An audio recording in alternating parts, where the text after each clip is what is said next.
बच्चों, क्या हालचाल, कैसे हो आप लोग? उम्मीद करते हैं कि आप लोग एकदम अच्छे से होंगे और बहुत ही अच्छे तरीके से मन लगा करके आप लोग पढ़ाई कर रहे होंगे।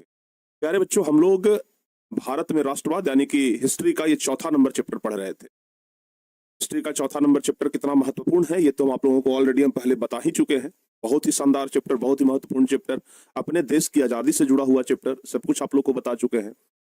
इस चैप्टर के अंतर्गत हम लोग 7 क्लास अभी तक ले चुके हैं। ये चूंकि ये चैप्टर बड़ा है, आपको बार बार कहते हैं कि अकेला यह चैप्टर आधे हिस्ट्री के बराबर है, कहते हैं ना कि अकेला यह चैप्टर आधे हिस्ट्री के बराबर है। तो प्यारे बच्चों, हम लोग बहुत ही अच्छे तरीके से, एकदम शानदार तरीके से इस चैप्टर को पढ़ते हुए आगे बढ़ रहे थे।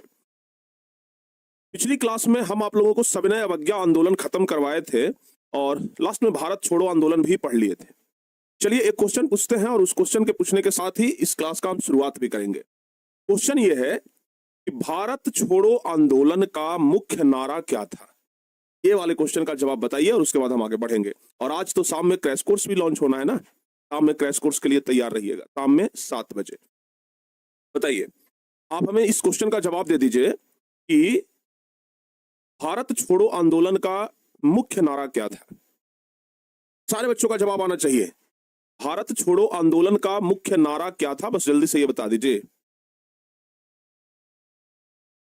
बहुत बढ़िया, सारे बच्चों का, चाहे खुशबू हो, अभिषेक हो, मनन हो, अक्षय हो, अस्मिता हो, लाडली कुमारी, दिनेश शाह, ऋतिक कुमार, सब लोगों का जवाब ना एकदम सही है।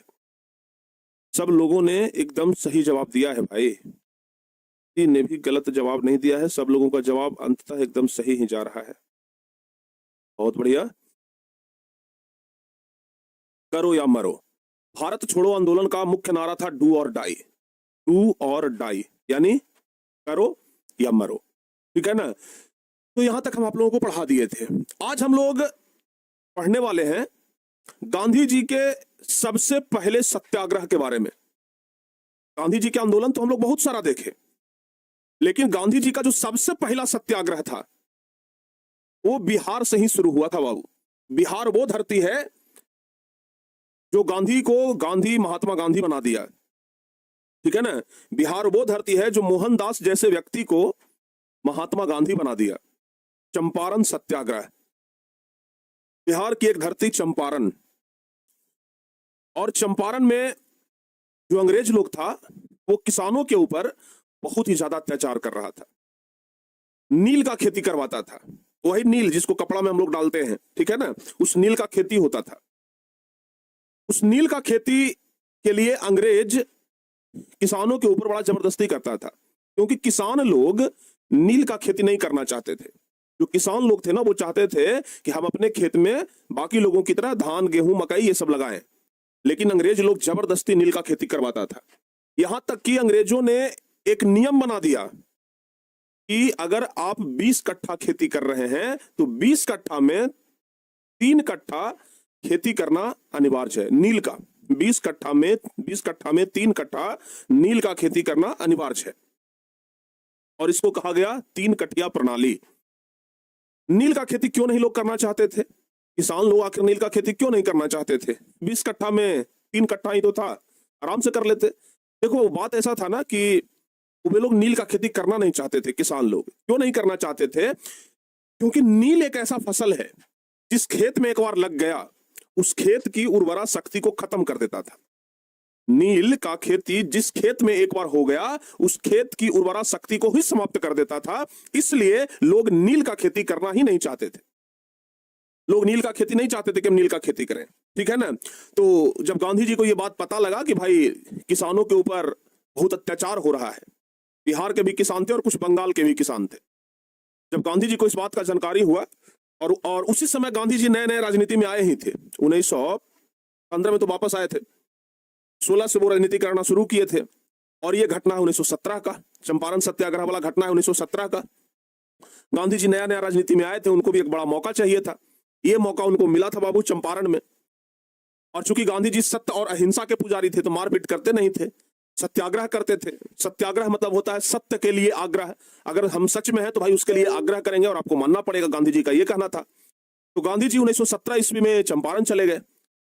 चंपारण के ही एक नेता थे रामचंद्र शुक्ल, उनके बुलाने पे वो चंपारण चले गए और चंपारण में जाकर के सत्याग्रह किए और अंत में अंग्रेजों को झुकना पड़ा।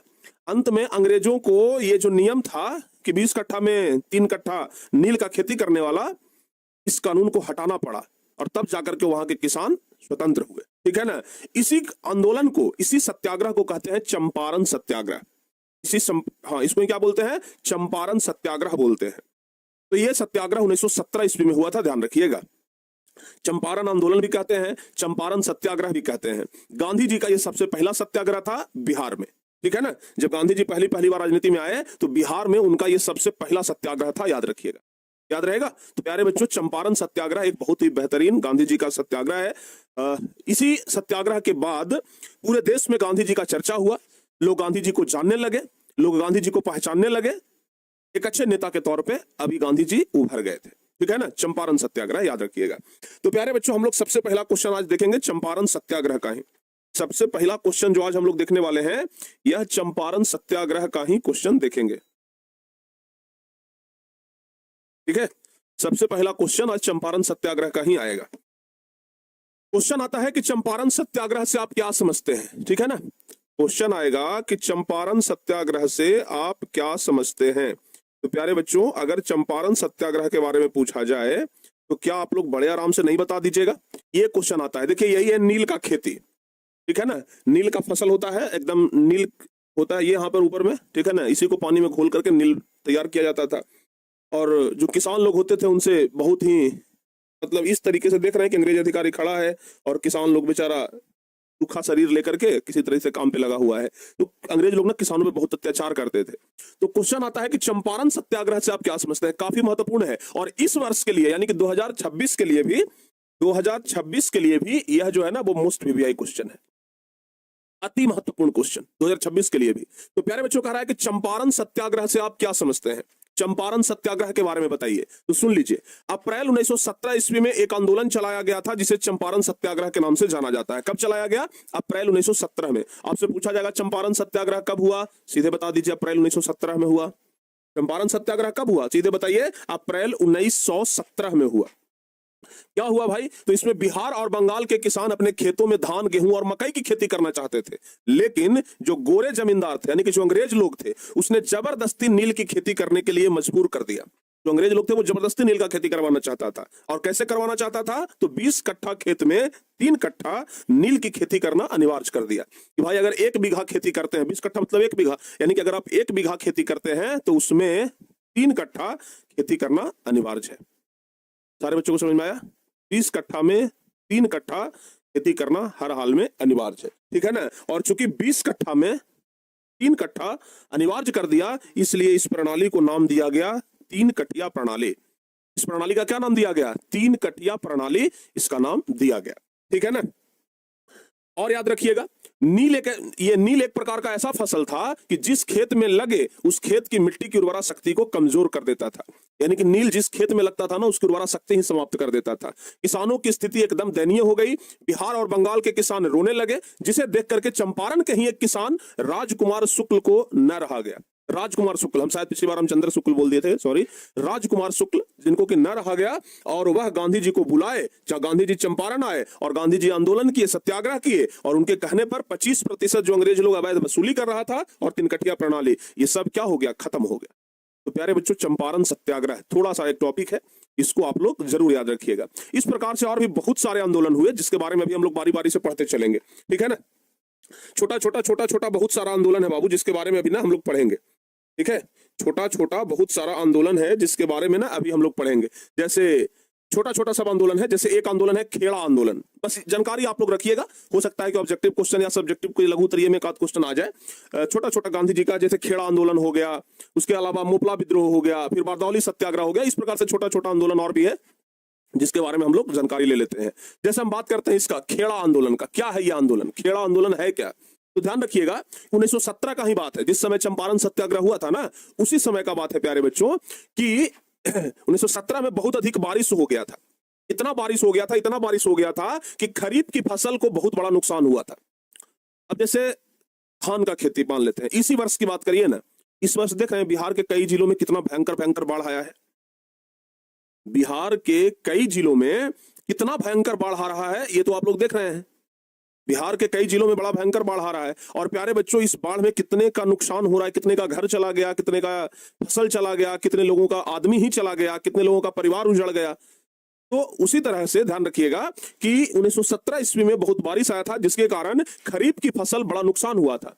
और गुजरात के खेड़ा जिले में, खेड़ा एक्चुअल में एक जिला है, खेड़ा गुजरात का एक जिला है प्यारे बच्चों। तो खेड़ा जिला में जो किसान लोग थे, उन्होंने कहा कि भाई टैक्स माफ कर दीजिए। अंग्रेज लोग पहले टैक्स लेता था किसान से, अंग्रेज लोग किसान से टैक्स लेता था, चाहे फसल हो चाहे ना हो।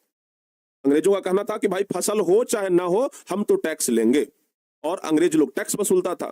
इसलिए जो भारत के ये जो गुजरात के खेड़ा जिले के लोग थे, उन्होंने जाकर के अनुरोध किया कि प्रभु देखिए, इस वर्ष बहुत ज्यादा बारिश हो गया है और फसल सब बर्बाद हो गया है, इसलिए हमारा जो टैक्स है वो माफ कर दीजिए। लेकिन सरकार ने मांग को अस्वीकृत कर दिया, क्योंकि उस समय अंग्रेजों का सरकार था। तो उसने कहा कि नहीं, हम नहीं मानेंगे, फसल हुआ है चाहे नहीं हुआ है, हमको टैक्स तो चाहिए। ठीक है ना। तो किसान लोग आग्रह कर रहे थे कि टैक्स माफ कर दीजिए, लेकिन अंग्रेज लोग का कहना था कि नहीं, हम टैक्स लेंगे। जैसे ही गांधी जी को सूचना मिली कि खेड़ा के किसान भारी संकट में है, अब गांधी जी को इस बात का पता लगा कि भाई खेड़ा जिले के किसान इस तरीके से किए हैं, टैक्स माफी के लिए आग्रह किए हैं, लेकिन उनके आग्रह को अस्वीकृत कर दिया गया है। गांधी जी को पता चला कि जब फसल नष्ट हो गया है, फिर भी उनसे टैक्स वसूला ही जा रहा है, तो गांधी जी ने इसकी जांच कराई तो गांधी जी को जानकारी मिला कि किसान का जो मांग है वो बिल्कुल सही है। ठीक है ना। गांधी जी जब इस बात का जांच करवाए तो गांधी जी को लगा कि नहीं भाई, किसान लोग तो एकदम सही है, जब फसल हुआ ही नहीं है तो टैक्स कहां से देगा। ठीक है ना। नियम के मुताबिक लगान माफी का प्रावधान नहीं था। अब चूंकि अंग्रेजों का जो संविधान था, अंग्रेजों के द्वारा बनाया गया जो कानून था, उसमें ये लगान माफी का कोई प्रावधान नहीं था। मतलब अंग्रेजों का कहना था कि भाई लगान फिक्स है, अगर फसल हो चाहे ना हो, लगान तो लगेगा, टैक्स तो लगेगा। ठीक है ना। तो नियम के मुताबिक लगान माफी का ऐसा कोई प्रावधान नहीं था। गांधी जी ने फौरन वहां पहुंचा, कहां, गुजरात के खेड़ा जिला में। गांधी जी को जब पता लगा कि भाई किसानों के साथ ऐसा अत्याचार हो रहा है, एक तो फसल बर्बाद हो गया, ऊपर से टैक्स लिया जा रहा है, तो गांधी जी तुरंत खेड़ा पहुंचते हैं। और खेड़ा पहुंच करके अधिकारियों से बातचीत की, लेकिन अधिकारी सुनने तक के लिए तैयार नहीं थे। गांधी जी अधिकारी से बातचीत करने के लिए गए, लेकिन अधिकारी वहां कोई सुनने के लिए तैयार नहीं था। तब गांधी जी ने 22 जून 1918 को यहां सत्याग्रह का आह्वान कर दिया। जब गांधी जी वहां पहुंचे, गांधी जी अधिकारियों से बातचीत किए, अधिकारी लोग गांधी जी का बातें इग्नोर कर दिया, सुनवे नहीं किया। तब गांधी जी बोले कि तब का तो देखना क्या है, सत्याग्रह का करते हैं, अब आंदोलन करते हैं। और 22 जून 1918 को गांधी जी क्या कर दिए, सत्याग्रह बुला लिया, आओ भाई आंदोलन करते हैं, वैसे अंग्रेज नहीं मानेगा। ठीक है ना। और यह आंदोलन 1 महीना लगातार किए गांधी जी में यही एक दम था, सत्य से ही आग्रह करते थे, अहिंसा के पुजारी थे, चुपचाप खाली विरोध करते थे। लेकिन उसके बाद अंग्रेज लोग अस्थिर हो जाता था। ठीक है ना। तो 1 महीना तक लगातार वो क्या करते रहे, आंदोलन करते रहे। ठीक है ना। 1 महीना तक लगातार। और इसी बीच रबी की फसल अच्छी होने और सरकार द्वारा दमनकारी उपाय समाप्त करने से गांधी जी ने सत्याग्रह समाप्त करने की घोषणा की। यानी कि 1 महीना तक आंदोलन किए, उसके बाद तब तक रबी फसल आ गया था, मतलब गेहूं का फसल फिर बढ़िया हुआ। और अंग्रेजों के द्वारा भी कहा गया कि चलिए भाई, हम इन सब चीजों को थोड़ा देखते हैं, दमनकारी नीति थोड़ा खत्म करने का आश्वासन दिया। तब गांधी जी क्या कर दिए, इस खेड़ा आंदोलन को समाप्त करने का घोषणा की। ठीक है ना। तो खेड़ा आंदोलन भी एक गांधी जी का ही आंदोलन है, जो गुजरात के खेड़ा जिले के किसानों के लिए किए थे, टैक्स माफी के लिए। समझ में आया? बताओ बाबू, ये खेड़ा आंदोलन आप सभी लोगों को समझ में आया? एक बार जल्दी से, हाँ, अगर समझ में आया तो कॉन्सेप्ट क्लियर लिखिए कि हाँ सर समझ में आया। जल्दी से बताओ बाबू। आज शाम में 7 बजे से क्रैश कोर्स लॉन्च होगा, और आज आप लोग पूरी ऊर्जा के साथ, पिछले दिन से भी ज्यादा शेयर के साथ, क्योंकि अगर पिछले दिन आप लोग अगर अपने साथ 2-4 स्टूडेंट को लाए थे, तो आज आप लोग 10 स्टूडेंट को कम से कम अपने साथ लाइए। ठीक है ना। और सबके साथ आराम से बैठ करके आप लोग क्रैश कोर्स का लॉन्चिंग दें। ठीक है ना। चलिए, खेड़ा आंदोलन समझ गए आप लोग। अब खेड़ा आंदोलन के बाद एक आंदोलन आता है मोपला विद्रोह। अभी मोपला क्या है भाई, मोपला क्या है, देखिए मोपला 1921 ईस्वी में यह मोपला विद्रोह हुआ। और कहां हुआ तो ध्यान रखिएगा, केरल के मालाबार तट पर हुआ। किसके बीच हुआ, तो मुसलमान और हिंदू जमींदार के बीच में। ठीक है ना। हिंदू जमींदार और मुसलमान जमींदार, ध्यान से सुनिएगा, हिंदू जमींदार और मुसलमान जमींदारों के बीच में यह हुआ। किसके बीच में, तो हिंदू जमींदार और मुसलमान जमींदारों के बीच में यह आंदोलन हुआ। ठीक है ना। 1921 ईस्वी में मुसलमानों और हिंदू जमींदारों के बीच में, कहां में, तो केरल के मालाबार तट के पास एक विद्रोह हुआ था। उसे ही मोपला विद्रोह के नाम से जाना जाता है। यानी कि ये हिंदू जमींदार और मुसलमान जमींदार के बीच में 1921 ईस्वी में केरल के मालाबार तट पर एक विद्रोह हुआ था, जिसे मोपला विद्रोह के नाम से जाना जाता है। ये जो मोपला थे ना, मुसलमान थे। मोपला कौन थे? मुसलमान थे। मुसलमानों पर लगान का बोझ बढ़ा और भूमि संबंधी उनके अधिकार नियंत्रित करके तरह तरह के अत्याचार किया गया। मोपला मुसलमान थे, जैसे हिंदू में बहुत सारे होते हैं ना, वैसे ये मुसलमानों में मोपला होते हैं। तो मुसलमानों से ना भूमि संबंधित अधिकार छीन लिया गया। मतलब ये कहा गया कि भाई भूमि भले आपका है, लेकिन वो भूमि अब हमारा होगा, आप सिर्फ उस पर खेती कर सकते हैं। अधिकार उनसे छीन लिया गया, नियंत्रित कर दिया गया। इसके साथ साथ उन पर तरह तरह के अत्याचार किए गए।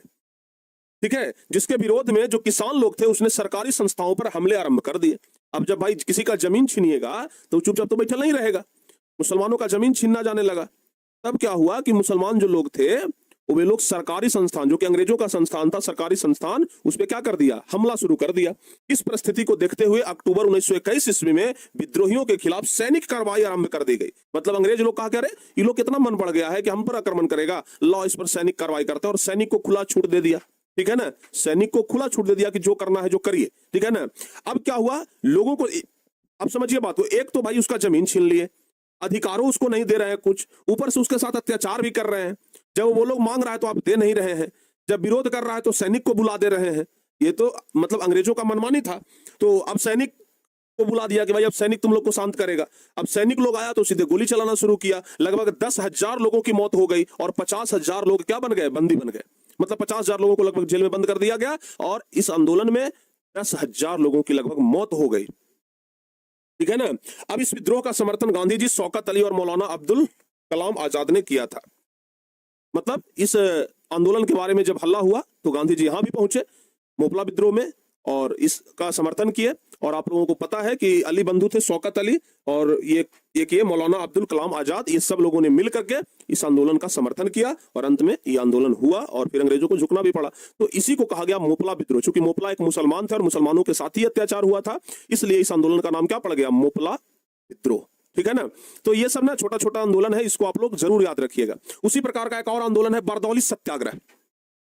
अब ये बारदौली भी गुजरात में ही है। भारत के गुजरात में ही एक जगह है बारदौली। ठीक है ना। अब यहां पर भी सेम टू सेम वही प्रॉब्लम था। गुजरात के खेड़ा जिला में जैसे टैक्स कैसे वसूला जा रहा था, यहां भी सेम टू सेम वही प्रॉब्लम था कि भाई बारदौली में, गुजरात का जो बारदौली जगह है, वहां पर किसानों से ना टैक्स तो वसूला जा रहा था, टैक्स बढ़ा दिया गया था। टैक्स को ना बहुत ज्यादा बढ़ा दिया गया था, जिसको देने से किसान मना कर रहे थे कि भाई इतना ज्यादा हम टैक्स नहीं देंगे। लेकिन अंग्रेजों का कहना था कि नहीं, इतना ही टैक्स देना पड़ेगा। एकाएक टैक्स बढ़ा दिया। ठीक है ना। इसी बात को लेकर के सत्याग्रह हुआ। और चूंकि बारदौली में हुआ तो इसलिए इसका नाम पड़ गया बारदौली सत्याग्रह। ठीक है ना। तो फरवरी 1928 का बात है। ये घटना कब का है? फरवरी 1928 का। फरवरी 1928 में गुजरात के बारदौली में वल्लभ भाई पटेल के नेतृत्व में, यानी सरदार वल्लभ भाई पटेल के नेतृत्व में किसानों द्वारा लगान वृद्धि के विरुद्ध में चलाया गया सत्याग्रह बारदौली सत्याग्रह कहलाता है। यानी किसानों के द्वारा जो लगान वृद्धि के लिए जो आंदोलन हुआ था, वृद्धि के लिए जो सत्याग्रह हुआ था, उसी को बारदौली सत्याग्रह कहते हैं। और इसी बारदौली सत्याग्रह में चूंकि सरदार पटेल के नेतृत्व में यह लड़ा गया था आंदोलन, ये जो बारदौली आंदोलन है, बारदौली सत्याग्रह है, ये सरदार वल्लभ भाई पटेल के नेतृत्व में हुआ। और चूंकि सरदार वल्लभ भाई पटेल इसमें अपना पूरा जान झोंक दिए थे, इसलिए पहले सरदार वल्लभ भाई पटेल को सिर्फ वल्लभ भाई पटेल कहा जाता था। देखिए, बारदौली में ना सिर्फ वल्लभ भाई पटेल कहा जाता था, लेकिन इसी आंदोलन में, बारदौली सत्याग्रह में ही वल्लभ भाई पटेल को सरदार की उपाधि मिली और तब से वे सरदार वल्लभ भाई पटेल बन गए। पहले सिर्फ वल्लभ भाई पटेल थे, लेकिन यह आंदोलन उनका बड़ा सफल आंदोलन रहा, इसलिए उनको सरदार की उपाधि मिली और वल्लभ भाई पटेल से सरदार वल्लभ भाई पटेल बन गए। ठीक है ना। तो बारदौली सत्याग्रह के दौरान ही वल्लभ भाई पटेल को सरदार की उपाधि दी गई। उन्होंने किसानों की समस्या के प्रति बुद्धिजीवियों को भी जागृत किया, यानी कि समाज के जो लोग पढ़े लिखे वर्ग थे उनको क्या किया? जागृत किया। और महिलाओं को भी इसमें भागीदारी का अवसर प्रदान किया। अगस्त में महात्मा गांधी ने बारदौली सत्याग्रह का नेतृत्व संभाल लिया। अगस्त में महात्मा गांधी भी जाकर के इस आंदोलन के साथ जुड़ गए। फलस्वरूप सरकार को एक नई जांच समिति का गठन करना पड़ा, यानी कि अब सरदार वल्लभ भाई पटेल, महात्मा गांधी सब इस सत्याग्रह में जुड़ गए थे। तो सरकार को भी लगा कि अब गांधी जी सब आ गए हैं तो भाई अब दिक्कत हो जाएगा। इसलिए अंग्रेज लोग क्या किया कि एक जांच समिति का गठन किया और सरकार के द्वारा लगान की दर में कमी किया गया, यानी कि जो टैक्स बढ़ाया था अंत में वो टैक्स घटाना पड़ा। ये था गांधी जी का पावर। गांधी जी कहीं चल जाते थे ना, हिला के रख देते थे। ठीक है। तो इस तरीके से प्यारे बच्चे आप लोग यहां तक देखें कि किस तरीके से गांधी जी ने अलग अलग आंदोलन करके अंग्रेजों के नाक में दम किया। ठीक है ना, ध्यान रखिएगा। तो यहां तक आप लोगों को अच्छे तरीके से समझ में आ गया गांधी जी की मृत्यु कैसे हुई। गांधी जी एक्चुअल में अपने प्रार्थना सभा के लिए जा रहे थे और उस समय भारत और पाकिस्तान का बंटवारा हुआ था। गांधी जी ही घोषणा किए थे कि भारत अलग होगा, पाकिस्तान अलग होगा, मुसलमानों का एक अलग देश होगा, गांधी जी घोषणा किए थे। और यह बात खटक गया था कुछ लोगों को। उसमें से गांधी जी का ही एक भक्त था, नाथूराम गोडसे, गांधी जी को ही पूजता था। उसको भी यह बात बड़ा खटक गया, गांधी जी ऐसा कैसे कर सकते हैं, भारत के 2 टुकड़े कर दिए, भारत को तो वो बांट दिए। ये बात उसको खटक गया। उसने टारगेट कर लिया कि अगर हमारे देश का बंटवारा हो गया है तो फिर गांधी जी को जिंदा रहने का कोई हक नहीं है। और जब गांधी जी प्रार्थना सभा के लिए जा रहे थे तो नाथूराम गोडसे सामने आया, प्रणाम किया, कहा कि हमें माफ करना गांधी जी, और गोली मार दी। इस तरीके से गांधी जी की मृत्यु हो जाती। ठीक है ना, 1948 ईस्वी में। समझ में आ गया? चलिए अब प्यारे बच्चों आगे हम लोग बढ़ते हैं। अगला टॉपिक है किसान सभा का गठन। किसान सभा का गठन के बारे में हम लोग पढ़ेंगे, जरा ध्यान से समझने का प्रयास करिएगा। किसान सभा का गठन है क्या? देखो बाबू, जो छोटे छोटे आंदोलन हो रहे थे उसने किसानों को अपने अधिकारों के प्रति जागृत किया था।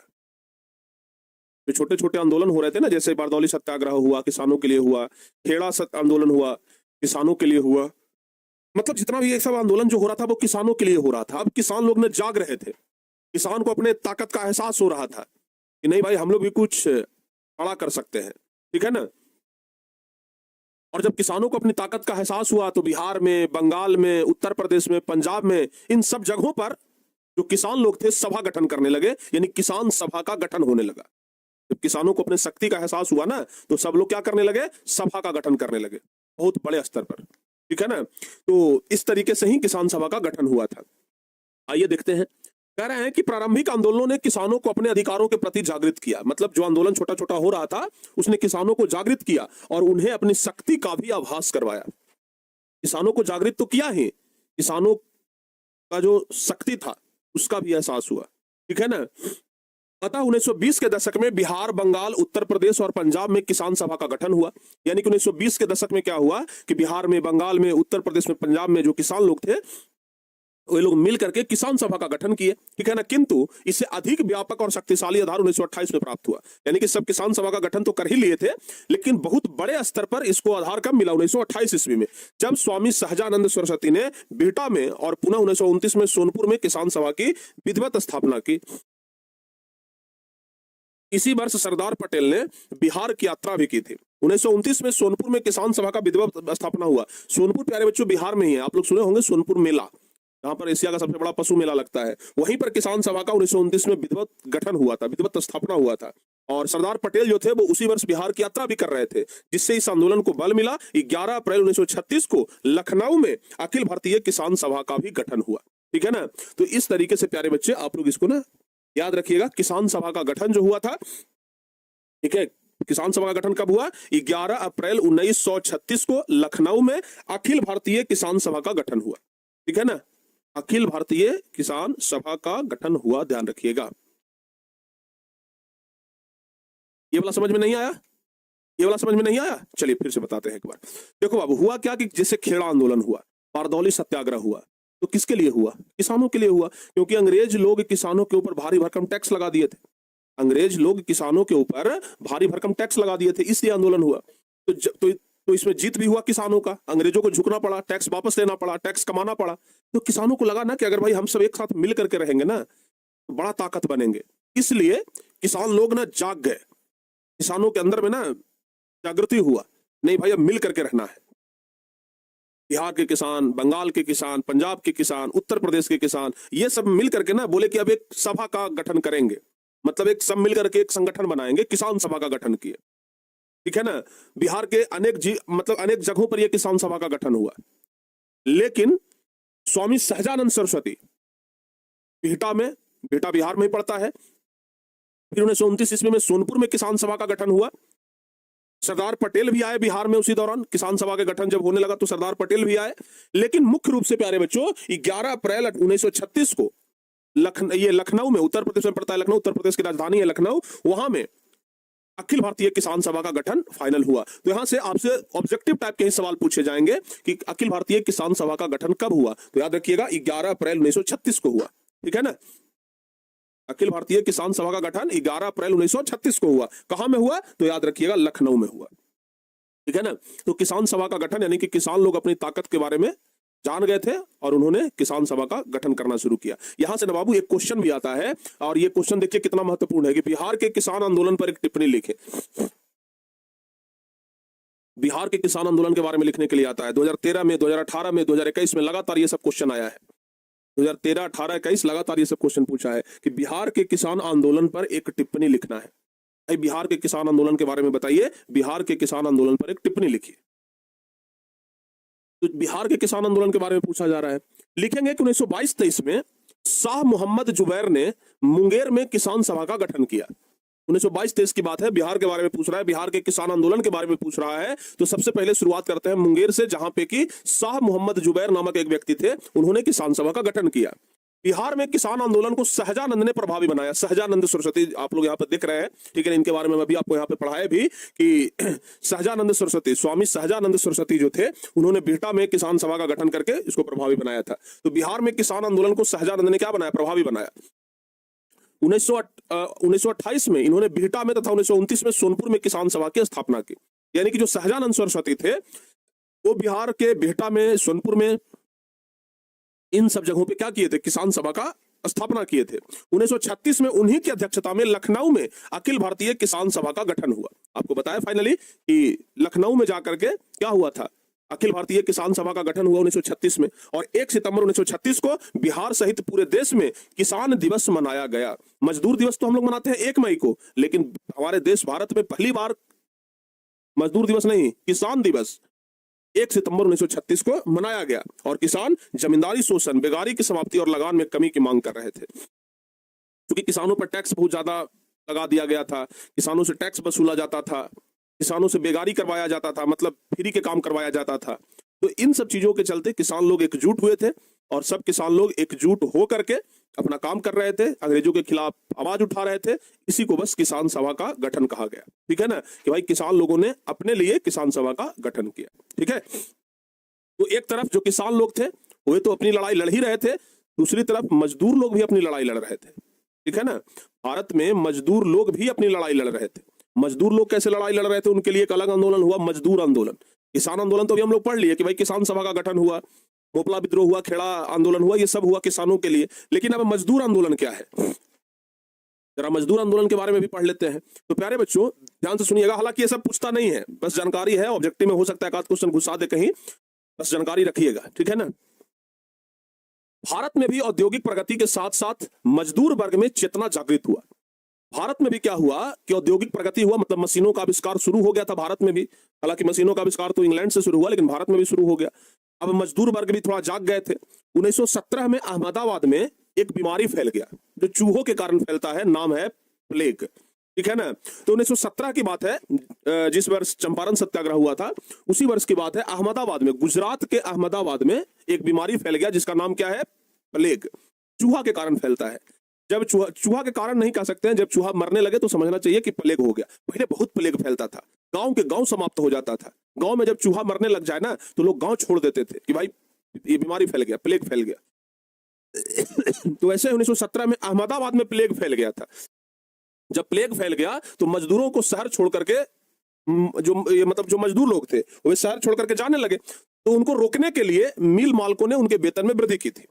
यानी कि जो फैक्ट्री के मालिक थे उनको लगने लगा कि अरे अब सब मजदूरी बीमारी के डर से भागल जा रहा है, फिर हमारा फैक्ट्रिया कैसे चलेगा। ठीक है ना,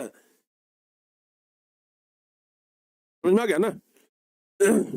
सब लोगों जो फैक्ट्री के मालिक, चूंकि उस समय औद्योगिक क्रांति हो गया था, औद्योगिक क्रांति मतलब फैक्ट्री लग गया था, मशीन से काम शुरू हो गया था। अब जब बीमारी फैला तो सब भाई पहले अपना जान बचाएगा ना, कि पहले फैक्ट्री चलाएगा। तो सब मजदूर लोग जान बचाने के लिए शहर छोड़ करके भागने लगे। अब जो फैक्ट्री के मालिक थे उनको लगा कि जब मजदूर लोग चला जाएगा तो हमारी फैक्ट्री तो बंद हो जाएगा, कुछ ऐसा किया जाए, कुछ ऐसा उपाय किया जाए कि मजदूरों को रोक लेते हैं। ठीक है ना। और जो फैक्ट्री के मालिक थे उसने कहा कि भाई अगर रुकिएगा तो आपका वेतन बढ़ा देंगे। ठीक है ना, अगर रुक करके यहाँ काम करिएगा तो क्या करेंगे, वेतन हम बढ़ा देंगे। ठीक है ना। और वेतन बढ़ाने के लिए वो लोग क्या करने लगे, कुछ मतलब जो फैक्ट्री के मालिक थे वो मजदूरों का वेतन बढ़ाने के लिए आवाज उठाए कि भाई हम तुम लोग का वेतन बढ़ा देंगे, रुक जाओ। वेतन तो बढ़ा दिया गया। सब मजदूर बेचारा महामारी में भी जान किसी तरह अपना दांव पे लगा करके काम करते रहे, लगा कि चलो वेतन बढ़ गया है, कुछ रुपए एक्स्ट्रा कमा लेंगे। सब मजदूर लोग बेचारा काम करते रहे। लेकिन जब महामारी खत्म हुआ, जब बीमारी खत्म हुआ, तो मजदूर लोगों का ये जो बढ़ा हुआ वेतन था उसको खत्म कर दिया गया, मतलब फिर से वेतन घटा दिया गया। अब मजदूर लोग असंतुष्ट हो गए। मजदूर लोग कहे कि ये कौन नियम हुआ भाई? जब बीमारी बढ़ा तो आप वेतन बढ़ा दिए, हम लोग अपना जान दांव पे लगा करके आपकी फैक्ट्री में काम किए, मर जाते तब। लेकिन जब बीमारी खत्म हुआ, जब महामारी खत्म हुआ है, तो आप वेतन फिर से घटा दे रहे हैं। ये तो बिल्कुल गलत बात है। हम नहीं, हम वेतन हम कम लेंगे, हमको वेतन उतना ही चाहिए। गांधी जी को पता चला तो गांधी जी ने कहा कि नहीं भाई, एकदम मजदूरों का मांग तो एकदम सही है। और गांधी जी प्रयास भी किए कि मजदूर और फैक्ट्री के मालिकों के बीच में थोड़ा समझौता हो जाए, ठीक है ना। और समझौता में हुआ कि चलिए भाई बोनस दे दिया जाएगा, ठीक है ना। समझौता में हुआ कि जो मजदूर लोग हैं उनको बोनस मिलेगा, और बोनस ही 35% निर्धारित किया गया कि जितना वेतन मिलता है उसका 35% वो ये क्या मिलेगा, बोनस मिलेगा।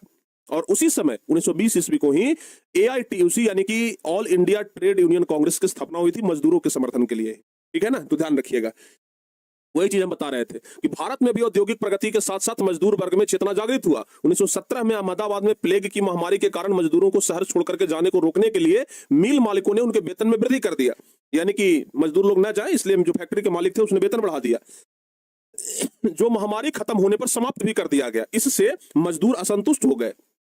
गांधी जी ने मजदूरों की मांग का समर्थन किया और मिल मालिकों के साथ मध्यस्थता की मतलब बातचीत का प्रयास किया।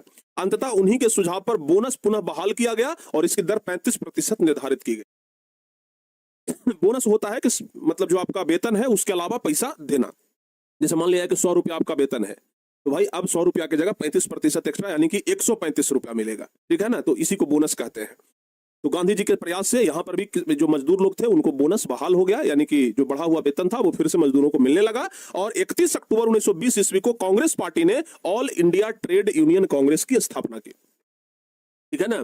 ऑल इंडिया ट्रेड यूनियन की क्या की, स्थापना की। और इसी से जुड़ा हुआ ये जो मजदूर लोग है ना, आंदोलन जो किए थे, इसी से जुड़ा हुआ है मेरठ षड्यंत्र। याद रखिए कि बहुत सारे किसानों को ना आंदोलन चलाया गया था किसानों के ऊपर, यहीं से जुड़ा हुआ है मेरठ षड्यंत्र, ठीक है। वामपंथी विचारों की लोकप्रियता ने मजदूर आंदोलन को अधिक सशक्त बना दिया, जिससे ब्रिटिश सरकार की चिंता बढ़ी और मजदूरों के विरुद्ध दमनकारी उपाय करते हुए 1929 में कुछ वामपंथी नेताओं के विरुद्ध मेरठ षड्यंत्र के नाम पर देशद्रोह का मुकदमा चलाया गया। आपको पढ़ाया है ना पीछे के क्लास में मेरठ षड्यंत्र, कि बहुत सारे जो किसान नेता थे उनको पकड़ करके जेल में डाल दिया गया था और एक को तो काला पानी का सजा भी हुआ था, आपको बताए थे। राष्ट्रीय आंदोलन के प्रमुख नेताओं जवाहरलाल नेहरू, सुभाष चंद्र बोस आदि आंदोलन को आगे बढ़ाए थे। यानी कुल मिलाकर के मजदूर जो आंदोलन हुआ वो इसलिए हुआ क्योंकि अहमदाबाद में, गुजरात के अहमदाबाद में अधिकांश आंदोलन पता नहीं क्यों अहमदाबाद में हुआ। देखिए खेड़ा आंदोलन अहमदाबाद, ये मतलब गुजरात में ही हुआ, बारदौली सत्याग्रह गुजरात में ही हुआ, ये मजदूर आंदोलन गुजरात में ही हुआ, ठीक है ना। तो कुल मिलाकर के आप लोग बस इतना याद रखिए कि मजदूर आंदोलन इसलिए हुआ था, एकदम शॉर्टकट में बस हमारी बातों को सुनिए, आपको याद हो जाएगा। मजदूर आंदोलन इसलिए हुआ क्योंकि गुजरात के अहमदाबाद में जो फैक्ट्री में काम करने वाले मजदूर थे वो शहर छोड़कर के भाग रहे थे। क्यों भाग रहे थे? क्योंकि शहर में एक महामारी फैल गया था, प्लेग बीमारी जिसको बोलते हैं, वो फैल गया था। इस महामारी से बचने के लिए लोग शहर छोड़ के भाग रहे थे। फैक्ट्री के मालिकों को डर सताने लगा कि सारे मजदूर भाग गए तो हमारा फैक्ट्री बंद हो जाएगा। इसलिए फैक्ट्री के मालिक ने कहा कि भाई जो लोग रुकेगा उसका वेतन बढ़ा देंगे, और जो लोग रुका बेचारा जान दांव पर लगा करके उसका वेतन बढ़ा दिया। लेकिन जैसे ही महामारी खत्म हुआ, बीमारी जब खत्म हुआ तो वो वेतन फिर से घटा दिया। इसी को लेकर के आंदोलन हुआ था। गांधी जी को पता चला तो फिर बाद में आंदोलन हुआ, सत्याग्रह हुआ और फिर मजदूरों का वेतन बढ़ा 35%, ठीक है ना। और इसलिए इस आंदोलन को मजदूर आंदोलन के नाम से जाना जाता है। मजदूर आंदोलन के बारे में अगर सवाल भी आए तो बता दीजिएगा। 2016 में ये क्वेश्चन पूछा भी है, वैसे बता दें आपको, ठीक है ना। 2016 ईस्वी में ना ये क्वेश्चन पूछा है, इसको आप लोग अच्छे तरीके से याद रखिए। बताओ बाबू, ठीक है, यहां तक कंप्लीट है? यहां तक सारे बच्चे को कंप्लीट है? एक बार जल्दी जल्दी से बता दीजिए। चलिए बहुत बढ़िया, मजदूर आंदोलन के बारे में समझ गए। प्यारे बच्चों, यहां से ना एक मिनट, अब ज्यादा तो है नहीं, अगली क्लास में ना आपका ऐसे भी लगता है, नहीं अगली क्लास में नहीं, 2 क्लास और लग जाएगा लगभग। देखेंगे एक क्लास में खत्म करने का प्रयास करेंगे, लेकिन लगभग हमें लगता है कि 2 क्लास और लग ही जाएगा।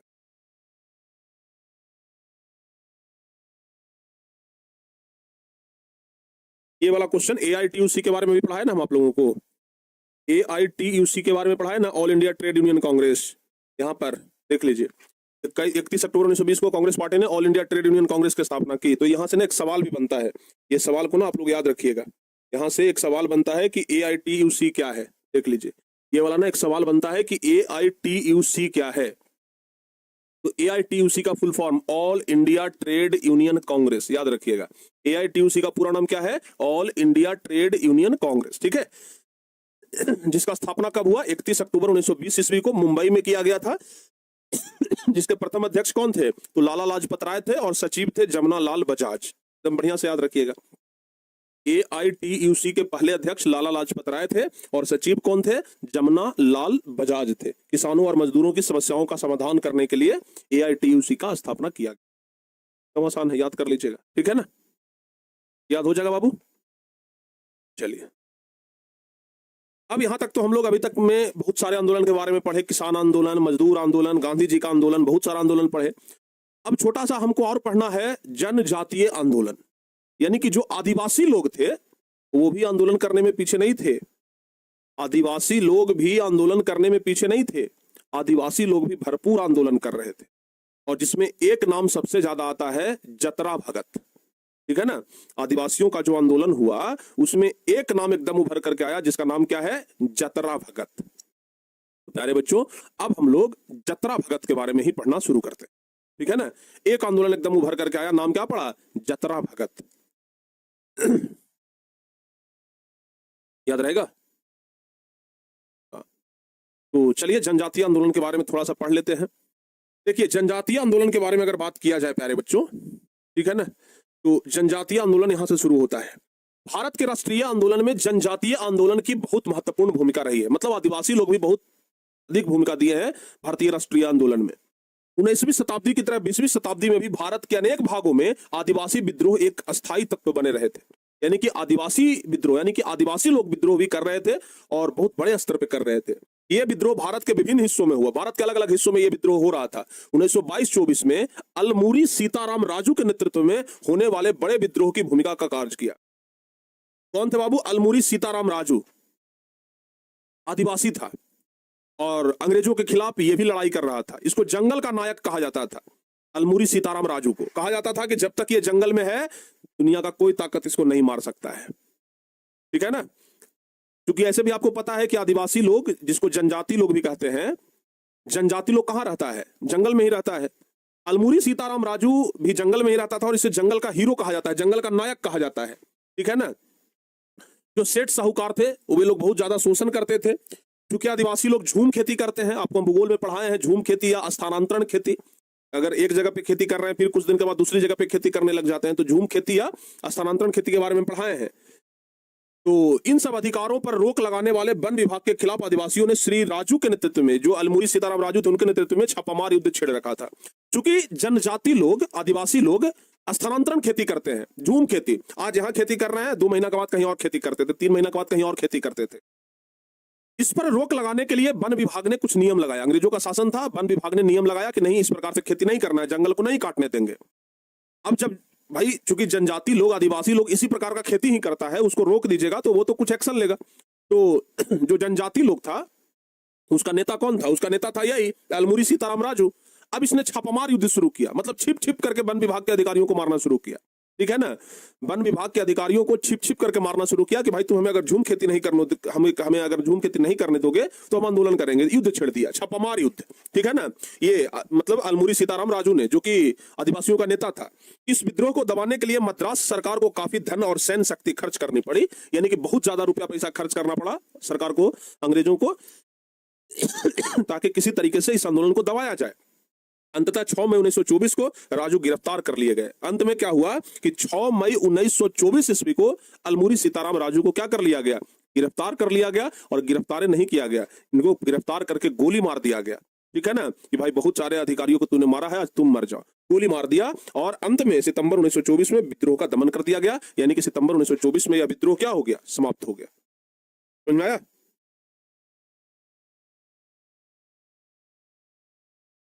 बताओ बाबू।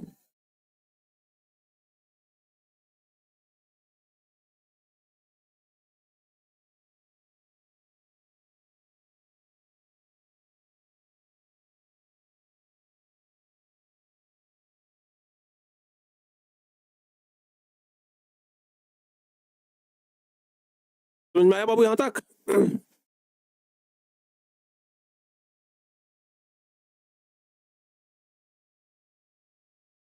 तो जनजातीय आंदोलन के बारे में ध्यान रखिएगा। अगर आपसे पूछा जाए कि जनजातीय आंदोलन का नेता कौन था तो बताइएगा अलमूरी सीताराम राजू। ठीक है ना? जनजातीय आंदोलन का नेता कौन था? अलमूरी सीताराम राजू। क्यों आया ये आंदोलन क्यों हुआ? तो झूम खेती करने के विरोध में। जनजाति लोग, आदिवासी लोग झूम खेती करते थे, स्थानांतरण खेती करते थे, और स्थानांतरण खेती करने से उनको वन विभाग के अधिकारियों के द्वारा रोका गया था, जिसके विरोध में अलमूरी सीताराम राजू ने छापामार युद्ध शुरू किया और भयंकर युद्ध चला। अंत में 6 मई 1924 को अलमूरी सीताराम राजू गिरफ्तार हुए, उनको गोली मार दिया। तो आप लोग ध्यान रखिएगा। उसी प्रकार का एक आंदोलन है बाबू, ध्यान रखिएगा, अक्टूबर 1914 में हुआ था खोंड विद्रोह। यह भी आदिवासी आंदोलन है। इस विद्रोह ने अंग्रेजों और आदिवासियों के बीच एक युद्ध का माहौल बना दिया, जिसके अफवाह ने छोटा नागपुर क्षेत्र में उरांवों के बीच में, उरांव जाति मतलब आदिवासियों का ही एक जाति है, तो उरांव जातियों के बीच भी वैसा ही विद्रोह भड़का दिया। ठीक है ना? परंतु यह आंदोलन अहिंसक था। मतलब एक और खोंड विद्रोह के नाम से एक और ऐसा ही आंदोलन आदिवासियों का शुरू हो गया, लेकिन अहिंसक था, इसमें ज्यादा हिंसा नहीं हो रहा था, जो 1914 से 1920 ईस्वी तक चला।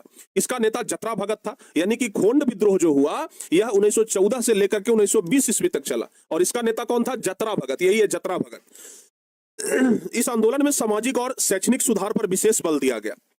यानी कि जो खोंड विद्रोह हुआ जतरा भगत के नेतृत्व में, इसमें सामाजिक सुधार और शैक्षणिक सुधार का बात किया गया कि आदिवासियों के बीच में भी शिक्षा का प्रसार हो। ठीक है ना? ध्यान रखिएगा। जिसमें एकेश्वरवाद पर बल तथा मांस मदिरा और आदिवासी नृत्यों से दूर रहने की बात की गई। यानी कि यह कहा गया कि भाई मांस मदिरा से आदिवासी लोग दूर रहे, आदिवासी जो नाच होता है उससे दूर रहे। तो इस तरीके से आप सिर्फ इतना याद रखिए, यहां से ज्यादा कोई विशेष आएगा नहीं, बस इतना याद रखिएगा। खोंड विद्रोह किसके नेतृत्व में हुआ था? तो जवाब याद रखिएगा, जतरा भगत के नेतृत्व में खोंड विद्रोह हुआ था। ठीक है ना?